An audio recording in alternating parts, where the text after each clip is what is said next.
Well, good afternoon, everyone. My name is Roy Austin, and I'm a partner at the law firm of Harris, Wiltshire, and Grannis in Washington, D.C. And it is my absolute honor on behalf of Healing Justice to get a chance to moderate this very important panel. And with me today, the three panelists are Andrea Harrison, who is the family member of a murder victim.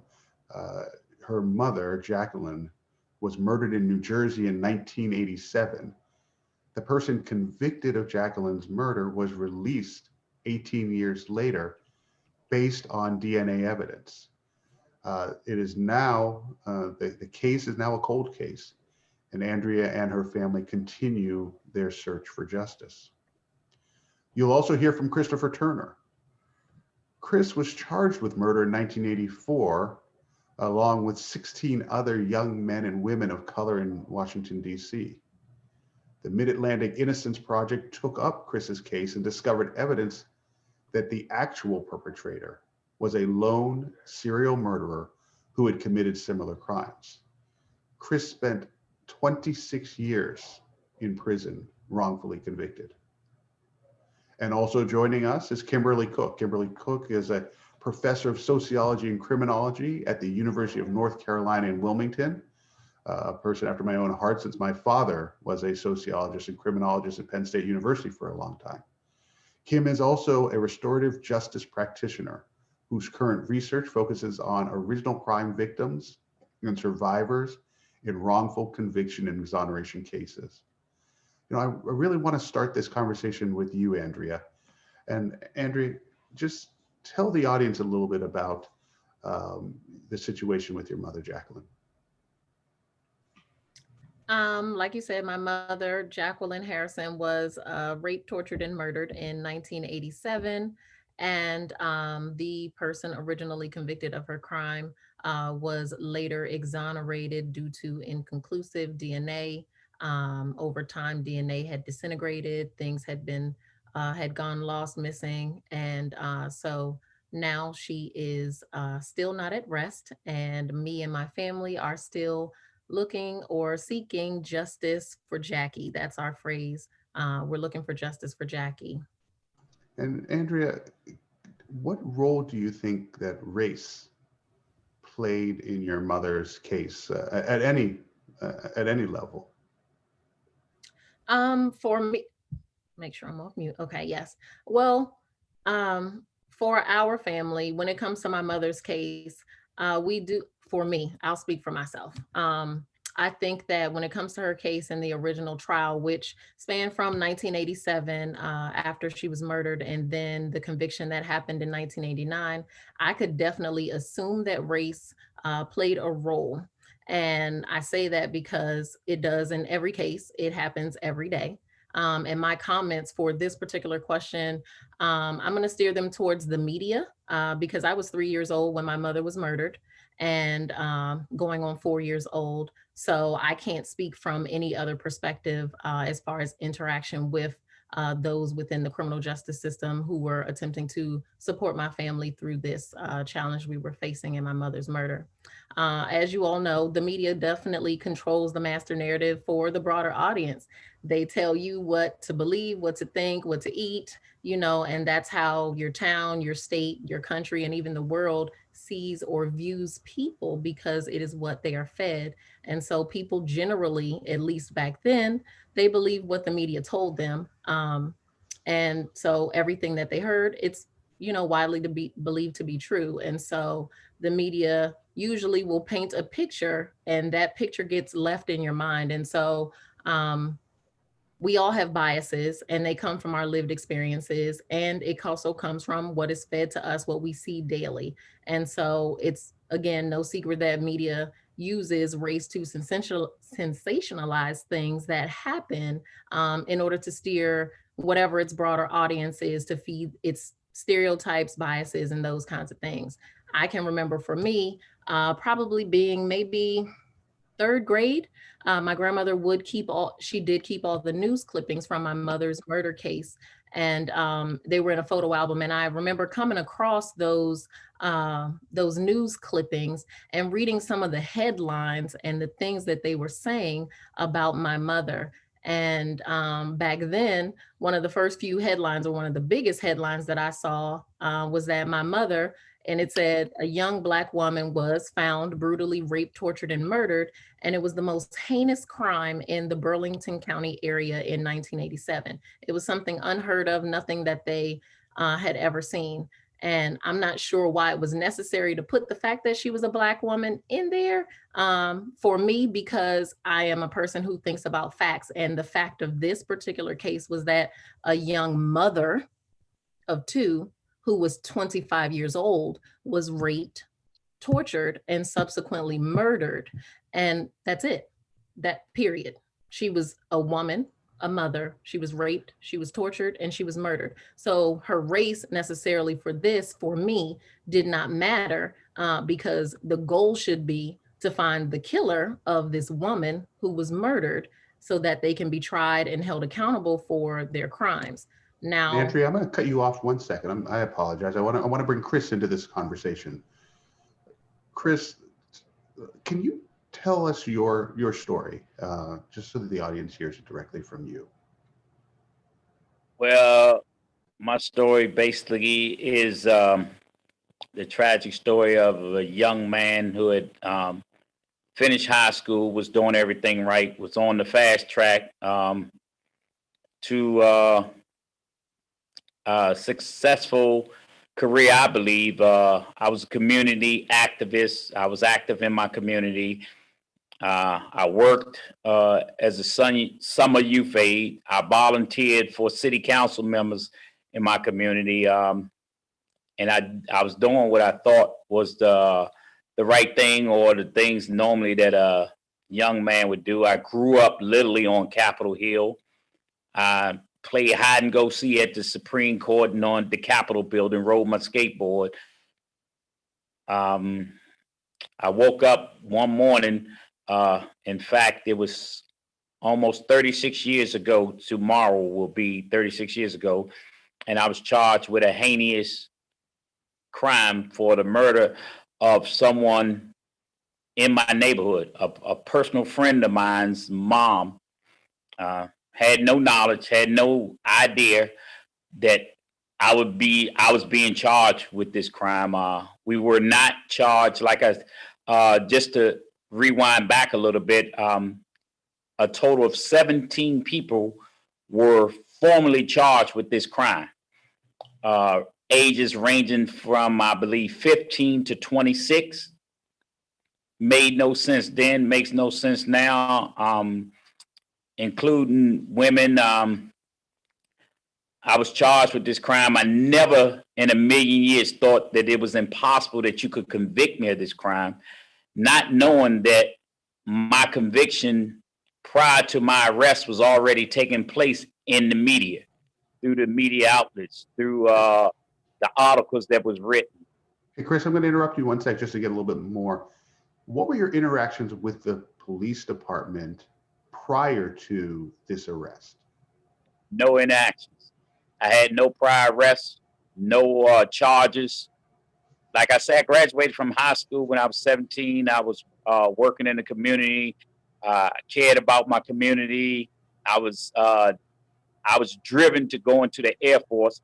Everyone who knew me knew that was my dream. That was my goal from the time I think I was probably 9 years old, maybe, to go into the Air Force and to serve in some form of the Air Force. I wanted to go in the Air Force. Everyone knew that was my ultimate goal, was to get into the Air Force. And Chris, then tell the audience. So you were arrested, charged with this crime, and then what happened? I was arrested, charged with this crime, and when you're charged with something that you're innocent of, you don't understand the magnitudes of it. My only dealing with the justice system, criminal justice system, was what we saw on TV, from Perry Mason, and those are the concepts that you have in your mind, how this plays out. no one knew that in 1984 that innocent people could go to jail for crimes they didn't commit. You know, that was not even phantom. So when I was arrested, I knew, well, it's a mistake, and the truth will come to the light, and it will be straightened out, and I'd be vindicated. I would go on with my life. That didn't happen. The media, not social media, but the media news outlets painted this crime as the most heinous crime in the history of Washington, D.C. As Andrea touched earlier, they emphasized that it was a Black mother of 6, small Black woman of 6, who was brutally murdered, tortured, and ultimately sodomized with a pole. And this was reported in the newspaper countless. In fact, to this date, it is still the most publicized murder in the history of Washington, D.C. Thank you, Chris. I'm going to get back to you to hear more about this awful experience that you have gone through. But I want to bring Kim into this conversation. And Kim, based on your work, your lifetime of work in this space, what are your thoughts on what Andrea has said and what Chris has said here? Yeah. Well, first of all, thank you, Roy, for facilitating this discussion. And Andrea, I'm so sorry for your loss. It's just tragic. And Chris, I'm so sorry for all of the decades of your life that you've had to deal with this tragedy. So my reaction is, in many ways, both of your circumstances represent one of the enduring patterns about race and victimization. And that is people of color are much more likely to be victims of violent crime. However, they're far less likely to be reported to the police and far less likely to be successfully prosecuted. And so what we see is that Black lives don't matter as much unless it can become a sensationalized detail that our culture can run with and take away. So we end up seeing the types of coverage that we saw in Jacqueline Harrison's case, which is that she was portrayed as, I think the phrase was promiscuous party girl. So falling back on that sexist and racist trope of the Black woman Jezebel, stereotype. And Chris, I don't know if the original victim in the case where you were wrongly convicted was also portrayed that way. It wouldn't surprise me if that was true. And in the end, we see children who are suffering terrible losses. And we see many people who are broken by the system of justice that is breaking them. So a broken system breaks people. And so, and it doesn't break people equally, right? There are racial patterns associated with it. Systemic racism plays a role in it.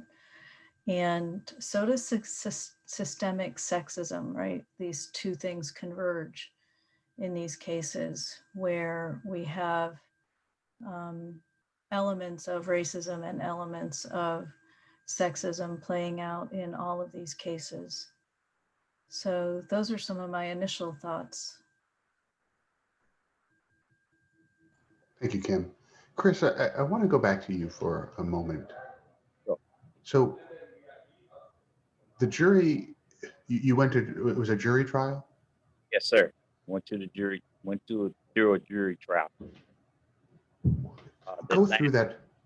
Yeah, Go through that moment of the jury verdict, and then how you maintained your strength for all those years and your hope for all those years that you were incarcerated. well, the most trauma that I suffered was the fact that what it did to my grandmother, because my grandmother, she was the patriotic of the family. she had groomed me from the time that I didn't understand to all the way up to my teen years, because I was actually a teenager when I came in. And I was more worried about the hurt that it would do to her than what I was actually going through. So that was like my biggest focus. And I didn't want her to think that I let her down or that I fell in any kind of way. But and she assured me she didn't think that way, even though she basically just gave up on her life. She was suffering from cancer at the time, and she basically just said she couldn't take it and gave up. So that drove me, that I was determined that I was going to prove my innocence. So I was held with several other guys and women on this case. We were held under a status called preventive detention in DC at the time.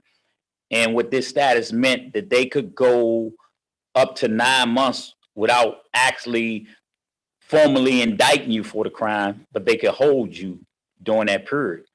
So in the course, initially there were not 17 people charged, but each month you would look up and there was a new person of color added on to the case.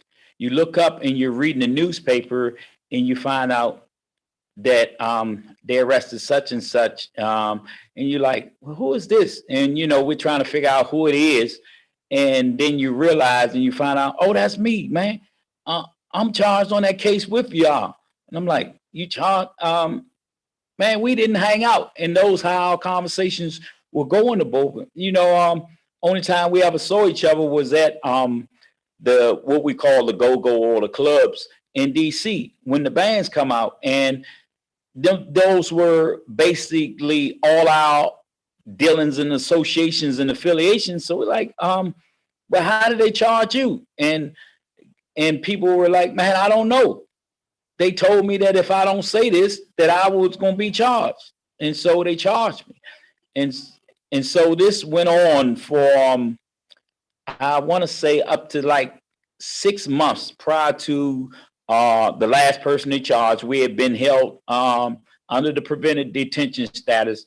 And so while there was no evidence against these guys other than 3 of the individuals that were charged had made false confessions. They had made false confessions. One was a juvenile. 2 had no form of education, past the 9th grade, I believe, or something of that nature. And they convinced them that, well, if you say this happened, you say this happened, all of you can go home. And so when we got to trial, everyone's defense was the same. Hey, I didn't do this. I didn't do it. I don't know who did it, but I didn't do it. This wouldn't have happened if I was there. And everyone's position was the same. And even the guys that made the false confession, they were even there with us going to trial, fighting the false confessions they had made.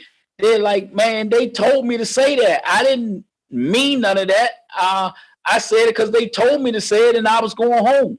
And at the end of the day, the juries believed what was reported in the papers. We had no idea that the newspaper was working with the prosecutor's office, and they reported this crime in such a heinous nature that many people had already decided long before we went to trial. There was so much bias in the case that the juries had to be sequestered in a hotel, and all the news articles had to be given to the United States Marshals before they could read it, to try to take out all the articles that dealt with the case. And it got to the point where many of the jurors no longer wanted to be on the case. They just didn't want to sit on the case. The jurors, in my situation, the jurors deliberated after 2 months of trial, almost 2 months of trials. The jurors deliberated for 7.5 additional days. They had voted they said, and it was reported in the newspaper over 80 times, and it was impossible for them to reach a unanimous verdict on myself. and one of the other defendants in the case, Russell Overton. Some of the defendants had got convicted, some had got acquitted. Some was supposed to be charged on a second Fuller 2 case that they had made up because the government had convinced the jurors and convinced the media that they didn't have all the perpetrators of the crime. Despite this crime happening in broad daylight on the what was considered the busiest the busiest business district in Washington D.C. at the time, on 8th and H, in front of 2 banks, during rush hour. This is during school hours. People are getting off work. People are coming from school.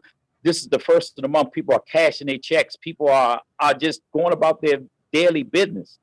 And Chris, we're going to hold you. We're going to hold you there. I'm going to bring Andrea into this conversation real quick. So let me hold you there. We're going to get back to you. Sure. Okay. Andrea, you said you were only 3 when your mother was murdered. So 18 years goes by before the person who they had originally convicted was released from prison. What was happening with you and your family during that 18-year period?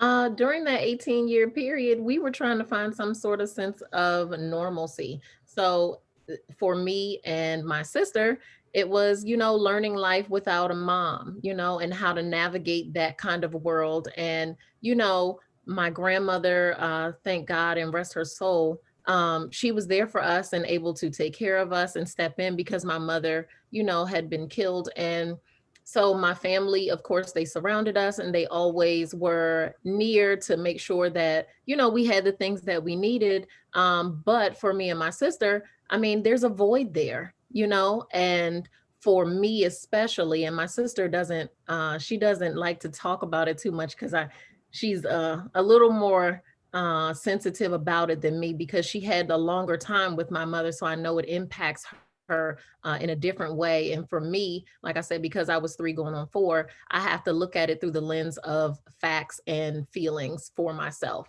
And so for me, I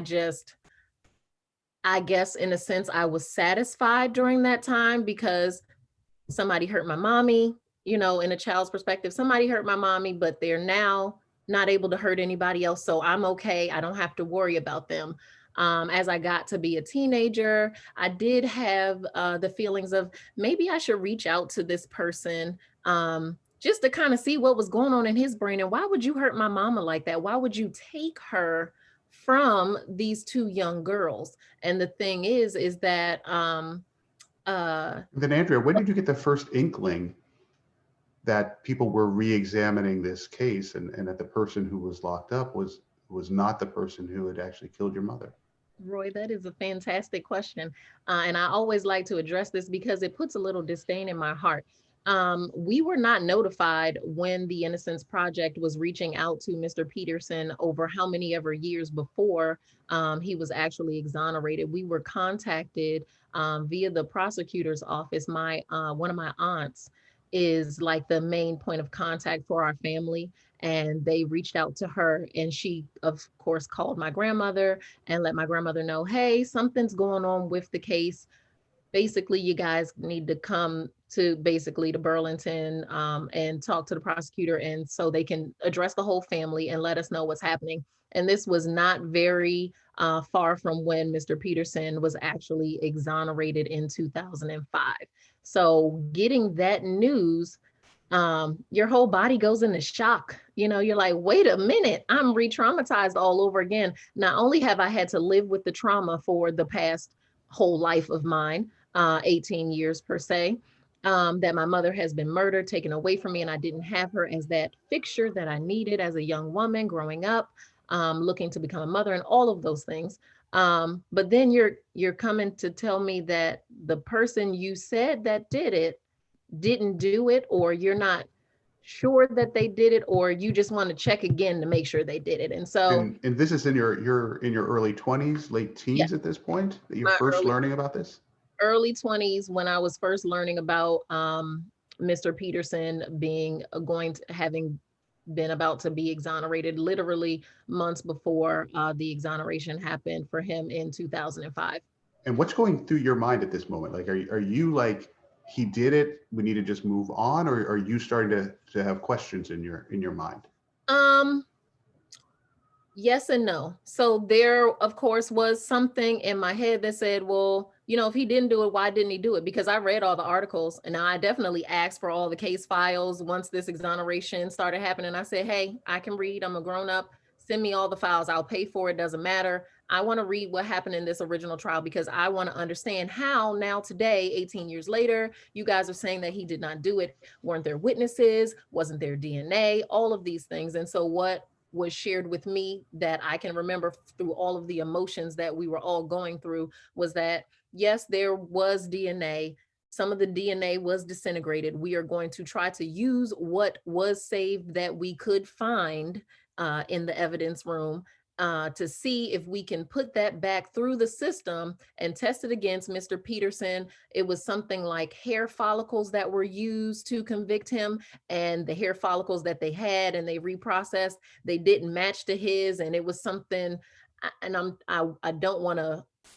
I try to be careful when I introduce race into the facts that I know, but it was something like typically this type of race has this type of hair, so the DNA may have looked like that, but because it was something like mitochondrial DNA that they were able to extract or look at that was not within the samples that they had that did not match Mr. Peterson, or was inconclusive, I believe what it said. So they couldn't definitively say that this was his DNA, so they had to remove that from his conviction. And being as though they removed that DNA evidence, then the whole prosecution was basically centered around his story, the people in jail that he supposedly confessed to, his confession or coerced confession, the witnesses who talked to him that expressed their stories to the police and things like that, and the detectives, and that was what they were going to retry him on. However, 18 years had passed. People don't always sometimes people have challenges within their own personal lives, and it leads them down paths where they may not become credible later on in life. And so that was the case in my mom's circumstance, where some of the people who were the original witnesses, Yep. they weren't credible anymore 18 years later. So for us as a family, and definitely me, I'm like, wait a minute, so what happens now? So he just gets to go home? Now I am very clear on, if you did not do something, yes, you should not have to suffer and serve for something that you did not do. However, if this is like a happenstance and a technicality on why he is not the person now convicted, now what are we going to do? Because that now leaves my mother, as it stands now, a cold case. And so for me and my sister and our family, my mom had lots of sisters. We're all women thinking about, oh, there is somebody out there. And if it was not him, then who was it? And if that, and sometimes in these cases, that means somebody's out there hurting other people. Okay, so And Andrea, I'm going to stop you there for a second. I want to again bring Kim into this conversation. Kim, we've heard a lot here about the forensics, about eyewitness testimony, about coerced confessions. What's your take on kind of, I mean, we are supposed to have the greatest criminal justice system in the world.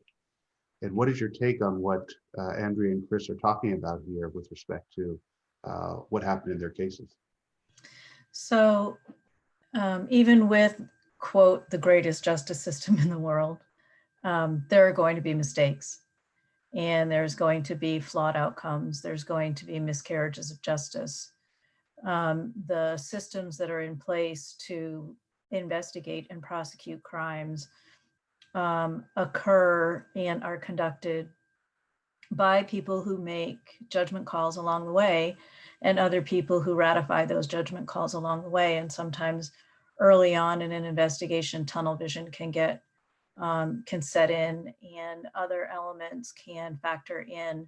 Since this conversation is featuring or focusing on race and racial justice issues, we know that Black people are 7 times more likely to be wrongly convicted of homicide than white people. we know that we have a problem with racial bias with respect to wrongful convictions of Black men in sexual assault cases. And we have a problem with false confessions. We know that there's a greater probability of false confessions and coerced plea agreements among defendants of color. Quite a lot, actually. In fact, Black men are much more likely to pursue plea agreements because it's seen as the path of least resistance in an unbearable pressure cooker of conditions when they're facing this type of scrutiny in their lives. And Chris is a perfect example of that. We know that there are problems with respect to cross-racial, interracial crimes and cross-racial The eyewitnesses are one race and the right. I do other. not like referring to this as mistaken eyewitness identification because I think that implies that the original crime victim is the person who's making the mistake and the only source of mistake, when in fact it is an entirely flawed process with respect to eyewitness identification procedures. Those need to be reformed across the country. So it's a system in some ways that is designed by humans and needs to be redesigned so that the types of miscarriages of justice that we're hearing about just don't occur anymore. Andrea also said something that I think is really important for us to bear in mind, and that is what Jennifer Thompson and Frank Baumgartner and other scholars have referred to as wrongful liberty of the actual perpetrator. So while we have wrongful convictions of people who are factually innocent being prosecuted for crimes they didn't do, we also have the actual perpetrators of these horrible crimes not being held accountable and not being stopped from committing additional crimes. So we also know that there are subsequent victims of the actual perpetrators who are also denied justice by virtue of the fact that the actual perpetrator has not been stopped from committing the crimes that he or she has been committing. And so the complicated factors associated with wrongful convictions needs to expand in terms of also what Jennifer and others call the circles of harm, right? So there's this ripple effect that when you have an original crime that happens and then you have a wrongful conviction surrounding it, then you have a circle of harm that just expands. We've heard about family members who've been impacted and families that have been shattered by these experiences. We've heard about the justice system process. We've heard about subsequent victimizations of the actual perpetrators. All of these circles of harm need to be taken into consideration. Additional circles of harm with respect to wrongful convictions include jurors who then later find out that the jury process that they participated in turned into a miscarriage of justice, or was actually a miscarriage of justice for them as well. And then we have, prosecutors. Kim, I'm going to stop you on that, on jurors, because I want to, let's talk to Chris about that, because I think Chris was talking to us about jurors. And it sounds like it was kind of a mess there. You had some people being found not guilty. You had some people being found guilty. You had kind of juries that were hanging, or jurors that were hanging on some charges. And Chris, you were ultimately convicted by a jury. Talk to us about that moment and the next 26 years. You're on mute there, Chris. Go ahead and unmute yourself. Yeah, I'm sorry, Roy. Yeah, at that moment, at that time when the jurors actually did come back and rendered a guilty verdict against myself, it was probably the low point in my life. At that point, I didn't care much about my life. I actually didn't care whether I lived or died. And so you understand now, I'm convicted for a crime, a heinous crime.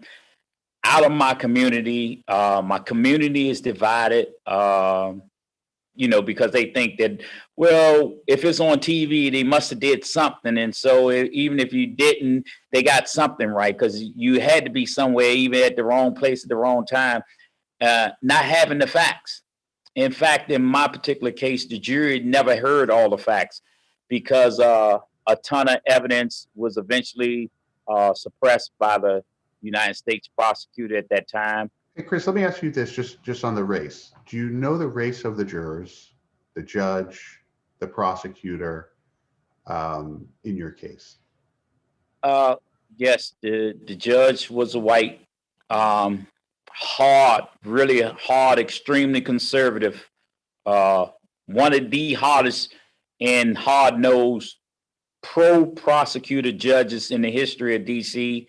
The prosecutor was a silver spoon guy, Princeton grad, who had all these riches and never tried a murder case before. White or black or Latino or? White. Okay. Mm-hmm. White male. Come from a successful family, a lot of money. I mean, a lot of money, which actually goes to the heart of the case when we find out that he had paid a lot of people a lot of money in this case, to make things go in his favor. Maybe paid the judges, who knows? But race was extremely a factor. At the time, DC was maybe, I want to say it was known as Chocolate City for real, and it may have been as high as maybe 80%, 80, maybe even higher percent of DC was blacks. But in this particular case, all the officers involved were white. All the police were white, the prosecutor, the judge, and they had their bias. The jurors was a mixture of white and black, older conservative jurors that had already made up their mind. You could see in trial that many of them never even looked at the evidence. They never looked at the pictures. They never heard no arguments because they had made up their mind. It turned out that one of the jurors' daughter had actually dated two of the defendants on the case, and the judge refused to dismiss her because she had allegedly told one of their other girlfriends that all your little boyfriends are going up the river prior to the start of the trial, started prior to deliberations. And so there was a big colloquy about it, and she said she didn't say that, and a few people insisted that she did say that, and that was their mindset. And then, Chris, when you were incarcerated, did you spend most of your time in one facility?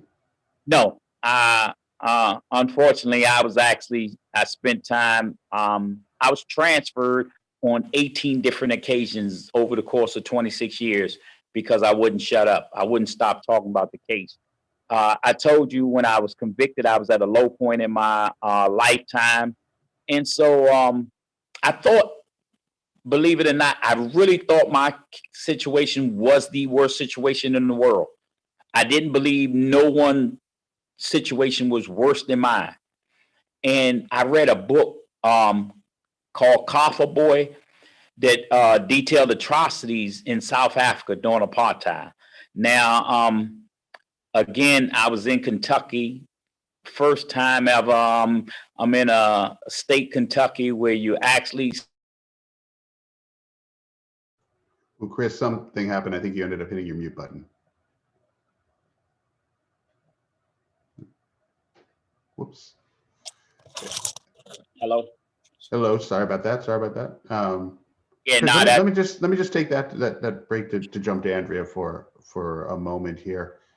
Sure. Andrea, as I remember, you were talking about learning really late how much movement was going toward freeing the person who had been incarcerated. The prosecutor in your mom's case, what was the race of the prosecutor in your mom's case? He was white. And did the prosecutor's office reach out to you and have and really treat you with the respect that you felt you deserved, with respect to everything that was going on around the case? The prosecutor's office did reach out to my family. Like I said, we were basically summoned to all come up there and meet with the prosecutor and the team that they had pulled together. I believe one of the original detectives from my mother's from the initial case in 87 through 89 when that happened, one of the original detectives, I think, even came out of retirement to come back to support, if I'm not mistaken. But we did have a conversation with them, and it was, like I said, very brief because it was very close to when Mr. Peterson was exonerated. And I can't say whether we were treated with any different type of respect other than what I would normally know, because this was my first interaction with having to deal with a prosecutor, first of all. And secondly, didn't even understand what an exoneration was. That was my major challenge through this 2005 process, I didn't really have an understanding of what an exoneration was, what it meant, and what that would do or be for my mother's case and for my family. And so what I feel from that standpoint is, no, I personally do not feel we were adequately informed of what that process was, how long the process was going to take, and what would be the subsequent actions after the exoneration happened. If he was completely exonerated, we were told the case would be retried because he was getting exonerated. It wasn't a question of whether or not. We were told that. But as time went on, after the exoneration, of course, he was not retried because the original witnesses were not able to be credible. So there was nothing after that, which is why my mom's case right now stands as a cold case. Right. It's kind of it's lingering. Kim, we're hearing a little bit about kind of the role of the prosecutor's office in some of this, and I think you've spoken a little bit about this, but do you want to expand a little bit on, where should a prosecutor's office be when it comes to these wrongful convictions? How should it be reaching out to those who were involved in the decision and the system and everything else? That's a great question, Roy. Thank you for asking it. And I think that there's a huge amount of research that documents that prosecutors are some of the most powerful people in the criminal justice system and have a huge portfolio of responsibilities and ethical commitments that they need to abide by. Unfortunately, that sometimes doesn't happen as much as it ought to in terms of following the ethical standards. And so sometimes we end up with Brady violations where they are sometimes suppressing exculpatory evidence against a defendant. In terms of the victim's side of the story, prosecutors have not always been very comprehensive in reaching out to original crime victims and survivors in cases to inform them as to the next steps of what's happening. Oftentimes victims are not notified at the time that things are happening. Andrea's case is a perfect example of not receiving notification in a timely manner. The state takes over the prosecution of the case and basically owns the case once an arrest has been made. And as such, there may be some personal variation in terms of how much a prosecutor reaches out to the crime victims' family members to keep them apprised of what's happening. But that's a personal serendipity. That's not necessarily a systemic requirement. And so what we see is that in some cases, original crime victims are kept apprised of what's going on. And in many cases, that's not true. You keep using the term original crime victim. What do you mean by original crime victim? Is there a subsequent crime victim? I just want to understand. Yes, there are subsequent crime victims. Yep. And this, I think, is a really important point. So thank you again for asking that. Oftentimes in the study of wrongful convictions, the entry point into concern is what happens to the wrongly convicted person and the who ultimately becomes exonerated. The original crime actually should be the starting point of our concern, and that is the homicide of Andrea's mother. The homicide of the victim in Chris's case should be the start of what happened for our comprehensive knowledge around how wrongful convictions occur and what impact it has on people who endure it through no fault of their own, right? And so the original crime victim is the original crime, you know, the original crime, which is the cause of the legal action that's going through the legal system. And so that often gets, in wrongful conviction cases, kind of shunted to the side and not really becoming a central feature of concern.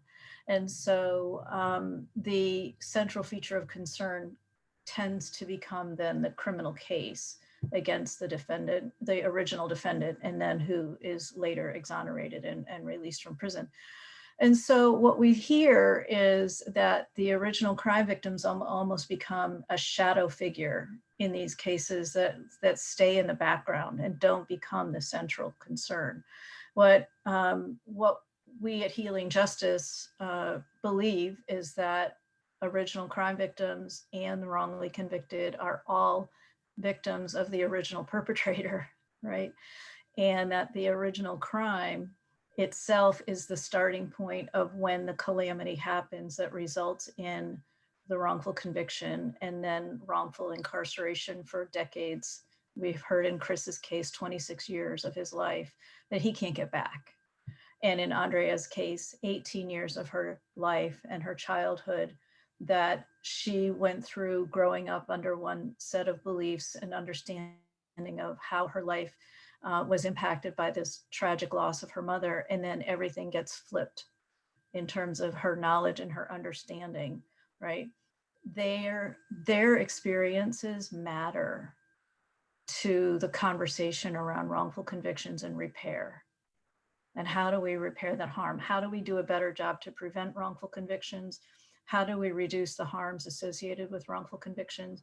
And then how do we repair and make reparations to the people who are suffering, who are all victims of wrongful convictions?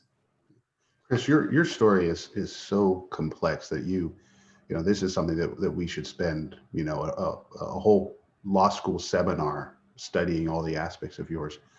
But in the limited time we have left, about 10 minutes, I want to keep asking questions. And Yes, sir. you kept fighting, Chris, for 26 years. I mean, they Yep. moved you to 18 facilities because you kept fighting, which is exactly what someone in your situation we would hope that you would do. But how did you keep hope? Because in those 26 years, there must have been a bunch of times when people said no to you. How did you keep hope for those 26 years? And then tell us the moment when you found out that you were getting out, if we can do that in just a few minutes. Hope was easy. Once you start understanding that you have the capability, as I was talking about earlier, Roy, I've read a book, and that book changed my perspective. I determined it gave me the perspective, and it empowered me with the facts that, Chris, you make the decision whether this is a monastery for you or this is your modern day Timbuktu, my place of higher learning. The only reason why I wasn't an astronaut is because the curriculum wasn't given to me, not that I couldn't learn it. And so I did the same thing with the law. I studied the law. Georgetown Law School would send me law journals. And so I would read the law journals. I would get my hands on every law piece of paper or material I could get my hands on. I spent hours and hours in the law library determining that I was going to find a way to prove my actual innocence and the innocence of the other men that were wrongfully convicted with me. And so I set out on that trail. And so each answer, each no just meant that I was closer to a yes in my mind. And Wow. so fast forward now to September, when I was actually being released. It wasn't real. It wasn't real until I actually got a chance to get back to my family, after I got a chance to hug my mother. That was when it became real, when I got a chance to see my sons. And that was then that I realized that my fight wasn't over, but I knew that I was doors was going to start opening for me. Andrea, your fight isn't over. I mean, your fight isn't even close to over. How are you keeping hope that you will eventually help find that person who took away your mother?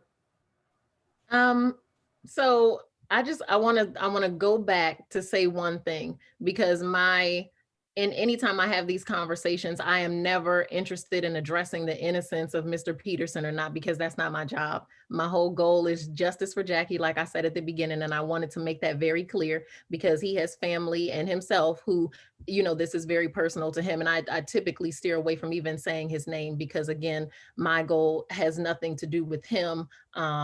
It's all about my mother. And people like you, Chris, you make me so happy.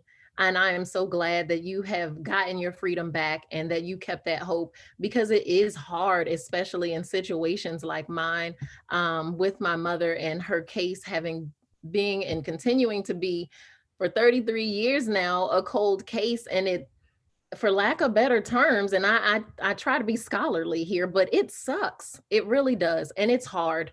I am a mother, and I have children and I have nephews, nieces, godchildren who look up to me, and you try to be strong. But there are times where I'm just like, well, when will my mom get a break? When can she finally rest? Because she can't.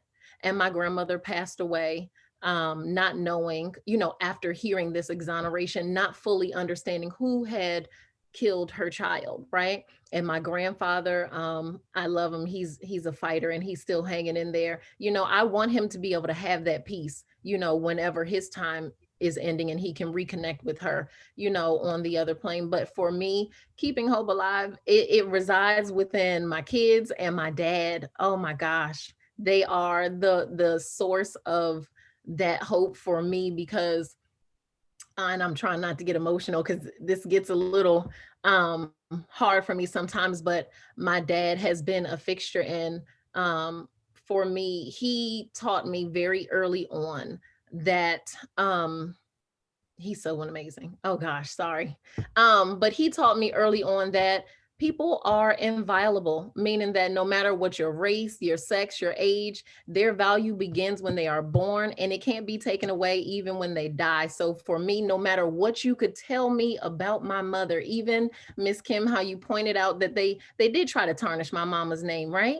She could have had one night of partying and they took that to be her whole life. But guess what? There's nothing you could tell me that could take her value away. And even if she was that party girl like they tried to paint her out to be, she still deserves justice. And so for me, it's just me having this conversation with my 13-year-old before logging on with you guys. And I think that just the generation now that is coming up, I think that they give me the most hope as far as the future, because they are more open-minded.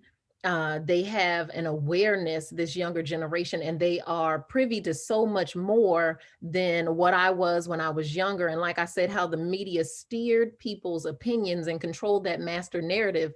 Now children are seeing and hearing that master narrative, but they get to see these things on TV, they get to read the articles, and they get to be a part of the conversations via things like social media and these kinds of situations where they can share their opinion and say, hey, no, that doesn't sound right. That doesn't look right. So them questioning the things that they see in order to make it better for us, that's how, that's what gives me hope, because that hope means they will be the ones to reshape the justice system. They will be the ones to shake up, the chains and shackles of the things that have held, especially people of color down, especially Black men like you all. And Chris, again, like you having that hope and just saying that, like, that just resonates so deeply in my heart, because you have to have that when you didn't do something, you have to be that one. And I commend all of those agencies and even the Innocence Project for supporting Mr. Peterson through what he felt was his innocence, because those things are necessary. Because like Kim has shared with us, lots of people are wrongfully convicted, and especially those in the Black community. And That's something that we need to change. We need to take back what that narrative is. Just because I have a little more melanin in my skin does not make me automatically evil, does not make me automatically bad, whether I am a man or a woman. And typically, because it's focused on the men, that doesn't make you bad. And people need to readjust themselves, and they need to hold each other accountable. If you see your friend not even speaking up in these kinds of situations, that's where we can start to change the conversation. Those types of things, when I see people trying to correct those who are sharing false narratives, that also is what gives me hope. So Thank all you of that so much, Andrea. one. Yeah, yeah. So that leads us right into kind of a last question here, and I'm gonna let Kim and Chris take this on. Kim, we're in a world post the killing of George Floyd. Do you see hope in our system with respect to wrongful convictions and race? I do. I see that there's much more of an inclination to listen to the calls for reform. I think that the calls for reform are getting louder and getting more urgent, and they've been urgent for decades, of course. I do think that we're going to see more work being done to prevent wrongful convictions. We know that that Healing Justice has been involved in helping to shape a lot of that reform, particularly around eyewitness identification procedures and a variety of different other avenues toward reform and victims' rights in wrongful conviction cases. We have, I've never met an original crime victim in wrongful conviction cases who wants the wrong person to be locked up. Nobody wants that. The original crime victims need to get on with their own emotional recovery from this ordeal. And when an exoneration happens, they are catapulted into another layer of harm, another layer or series of layers of trauma, where they have to then figure it out and go through the grieving process all over again, because it's been based on the grieving process they went through has been based on one set of information that was turned out to be inaccurate. And so when they learn the new information that comes through from an exoneration process, then they have to make sense of all of those new details as well. And it's such an injustice to the wrongly convicted people, and it's also a grave injustice to the original crime victims in wrongful conviction cases to endure that horrendous, stressful, traumatic series of experiences. And so we owe victims of crime better justice. Right. Chris, 30 seconds. I'm sorry to just give you that little bit of time, but Problem. what do you see in the future here? First, Where does your hope continue to lie? Sorry. thank you, Roy, for taking time out for this panel, man. You've been outstanding. Like Kim touched on it. I think that our system is the best system in the world. Trust me, I talk to people wrongfully convicted in other countries. Our system is still the best in the world. A group of individuals acting outside of the system created my injustice under the color law or whatever, their biasness, their bigotries and chauvinism and sexism and all those things. We have a new wave of young people coming along that are prosecutors that I get a chance to talk to, police officers that I get a chance to talk to, that have a different mindset than the old way of thinking. And I think that we're moving in the right direction. I know that they can't correct what's been done in the past, but they can prevent these things from happening in our future. Wonderful, wonderful. Kim, I want to thank you for your scholarship. You're welcome. Andrea, I want you to find that justice that you so rightfully deserve. Chris, I love that you are continuing to use your voice despite the fact that you face the greatest injustice that we can imagine in our justice system. And I want to thank Healing Justice and Jennifer Thompson and Katie Monroe for their work in this space and for addressing the individual and collective harm caused by wrongful convictions. And I want to thank all of you who have listened to this incredibly important conversation. I wish you all happy holidays, Merry Christmas, Happy New Year. Thank you. Thank you. Thank you. Thank you, guys. Andrea, thank you. You've been tremendous.